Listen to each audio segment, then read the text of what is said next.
Assalamualaikum warahmatullahi wabarakatuh. Perkenalkan, nama saya Arnita Nabila Pratama dari Prodi Tasawuf dan Psikoterapi Fakultas Usuluddin dan Filsafat dengan NIM E77218041. Di sini saya akan menjelaskan tentang sejarah tokoh, silsilah, dan doktrin Tarekat Ghoirah Mu'tabaroh Sidikiyah. Di sini saya akan membahas 4 pembahasan. Yang pertama yaitu pembahasan tentang sejarah Tarekat Sidikiyah, yang kedua yaitu pembahasan tentang tokoh Tarekat Sidikiyah, yang ketiga yaitu pembahasan tentang silsilah Tarekat Sidikiyah, yang keempat yaitu pembahasan tentang doktrin Tarekat Sidikiyah. Masuk pada pembahasan yang pertama yaitu sejarah Tarekat Sidikiyah. Bangsa-bangsa di dunia termasuk di Indonesia mengalami semacam kekosongan jiwa atau rasa haus yang mendalam terhadap kebutuhan rohani. Akibatnya badai kritis multidimensi yang melanda. Kajian-kajian tasawuf pun semakin marak diadakan sehingga buku jenis tasawuf semakin banyak diminati dan sebagai referensi di banyak kalangan, terlebih dalam kalangan menengah ke atas. Sejalan dengan perkembangannya, para sufi berinteraksi dengan berbagai kalangan di seantero dunia. Karena latar belakang pengikut sufi yang berbeda-beda, maka tasawuf pun berkembang dengan mazhab dan aliran yang berbeda pula. Tak pelak, ilmu tasawuf pun berkembang mengikuti sufi yang memiliki latar belakang keilmuan dan tradisi yang berbeda-beda. Sehingga muncullah beberapa tarekat di dunia, termasuk salah satunya yakni Tarekat Sidikiyah ini. Tarekat Sidikiyah masuk ke Nusantara dibawa oleh 9 ulama Sidikiyah dari negeri Irbil, yang sekarang disebut dengan Irak. Para ulama ini berlabuh pertama kali di wilayah Cirebon, Jawa Barat, kemudian menyebarluaskan ajaran Tarekat Sidikiyah ini ke seluruh Pulau Jawa. Salah satu di antara 9 ulama tersebut terdapat seorang perempuan yang bernama Syarifah Baghdadi. Makamnya hingga kini masih bisa ditemui di Cirebon. Sementara sebagian besar dari 9 ulama itu wafat dan dimakamkan di Pandeglang, Banten. Mereka antara lain Maulana Aliuddin, Maulana Malik Israil, Maulana Isamuddin, dan Maulana Ali Akbar. Sedangkan Maulana Jumadil Kubro menjadi salah satu dari 9 ulama yang wafat di Jawa Timur, kemudian dimakamkan di Troloyo, Mojokerto.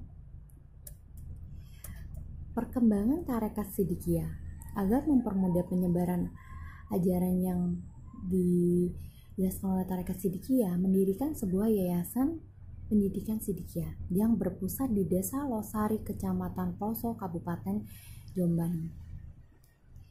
Yayasan ini sudah mempunyai cabang yang berjumlah 10 cabang yang sudah diresmikan, dan terdapat 32 cabang yang belum diresmikan.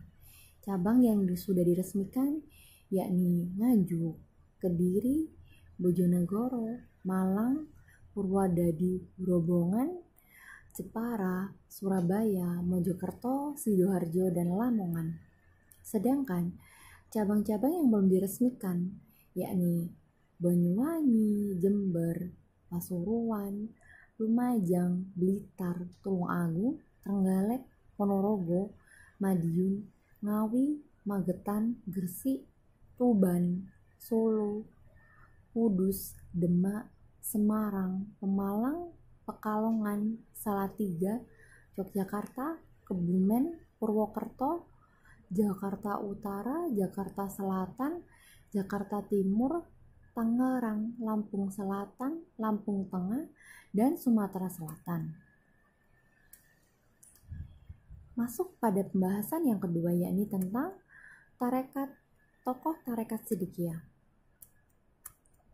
Dalam tokoh Tarekat Sidikiyah, bernama Kiai Muhammad Mokhtar Mukti, lahir pada Ahad Kliwon menjelang Fajar, tanggal 28 Rabiul Awal tahun 1347 Hijriah, bertepatan dengan tanggal 14 Oktober tahun 1928 Masehi di Losari, Jombang. Beliau adalah putra keenam dari pasangan Haji Abdul Mukti dan Nyai Nasihah. Dilihat dari nasab kedua orang tuanya, beliau masih keturunan Nabi Muhammad SAW dan masih termasuk syahid. Adapun nasab dari ayahnya yaitu Syekh Abdullah Mu'ti adalah sebagai berikut. Abdullah Mu'ti adalah putra dari Kiai Ahmad Syuhada yang masih memiliki keturunan Kadilangu. Maka dari itu, sertifikat Kadilangu yang memegang adalah Kiai Ahmad Syuhada. Beliau sendiri merupakan cucu dari Sunan Kalijaga. Di samping itu, Kiai Ahmad Syuhada masih memiliki keturunan dari Adipati Wilotikto Tuban, yaitu Raden Syaur yang memiliki istri putri dari Brawijaya V, dan Raden Syaur masih keturunan Ibnu Abbas, yaitu paman Nabi Muhammad SAW.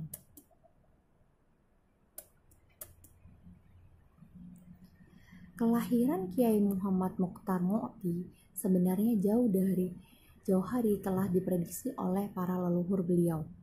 Pada saat Nyai Nasisha masih gadis, kakek beliau yaitu Kiai Zamrozi berkata, "Kelak cucuku Nasisha ini mempunyai seorang anak laki-laki yang nyukuli." Lah, nyukuli dalam arti di sini adalah anak yang bisa menumbuhkan sesuatu.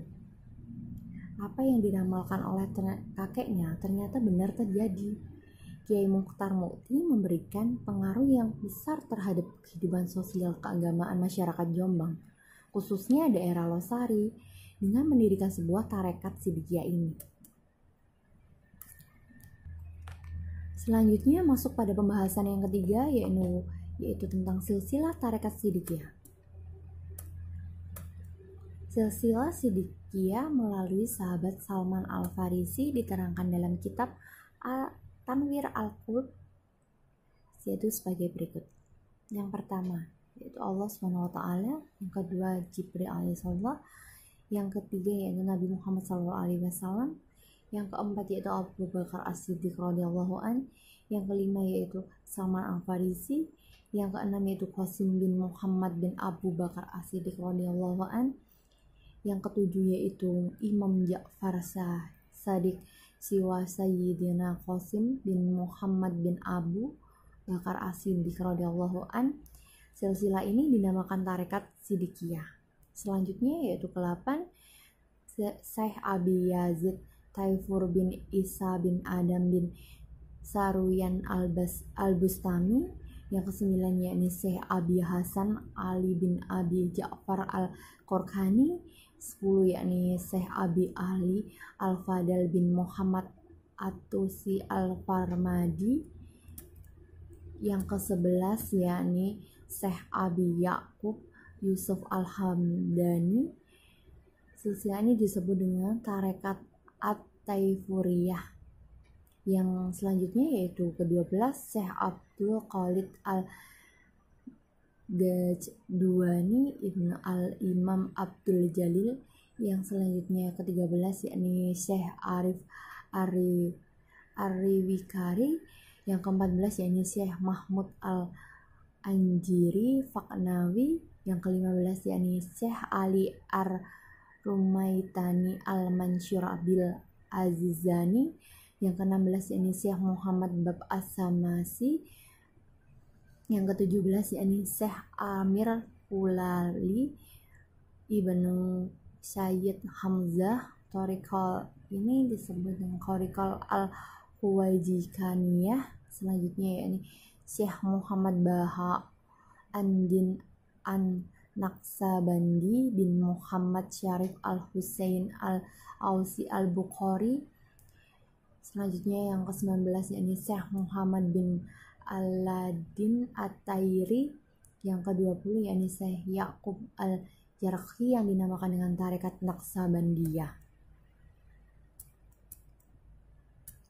Selanjutnya yang ke-21 yakni Syekh Nasir Ad-Din Ubaidillah Al-Ahwar As-Samarqandi bin Mahmud bin Syihab Ad-Din.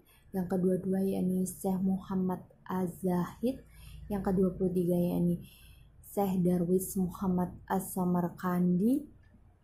Yang ke-24 yakni Syekh Muhammad Al-Khawaji Al-Amkani As-Samarkandi. Yang ke-25 yakni Syekh Muhammad Al-Baqi Billah yang disebut dengan tarekat Akhroriyah. Yang ke-26 yakni Syekh Ahmad Al-Faruqi As-Sirhindi. Yang ke-27 yakni Syekh Muhammad Maksum. Yang ke-28 yakni Syekh Muhammad Saifuddin. Yang ke-29 yakni Syekh Muhammad Nur Al-Badwani. Yang ke-30 yakni Syekh Habibullah Janani Muntakhir. Yang ke-31 yakni Syekh Abdullah Ad-Dahlawi yang disebut dengan tarekat Mujaddadiyah. Yang ke-32 yakni Syekh Khalid Ziauddin. Yang ke-33 yakni Syekh Utsman Sirajul Millah. Yang ke-34 yakni Syekh Umar Al-Qab Al-Irsyad. Yang ke-35 dan terakhir yakni Syekh Muhammad Amin Al-Kurdi Al-Irbil tarekat Khalidiyah. Selanjutnya masuk pada pembahasan yang keempat yakni doktrin tarekat Sidikiyah.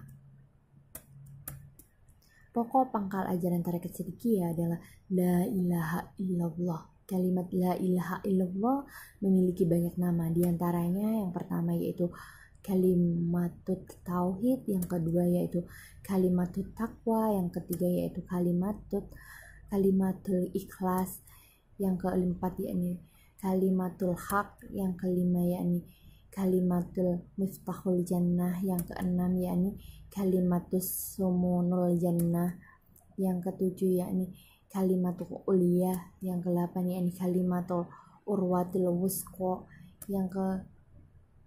selanjutnya yang ke-9 yaitu kalimatul baqiyah, yang ke-10 yakni kalimatul sabit, yang ke-11 yakni kalimatul afdolul iman, yang ke-12 yakni kalimatul afdolul qaulul anbiya, yang ke-13 yakni kalimatul najah,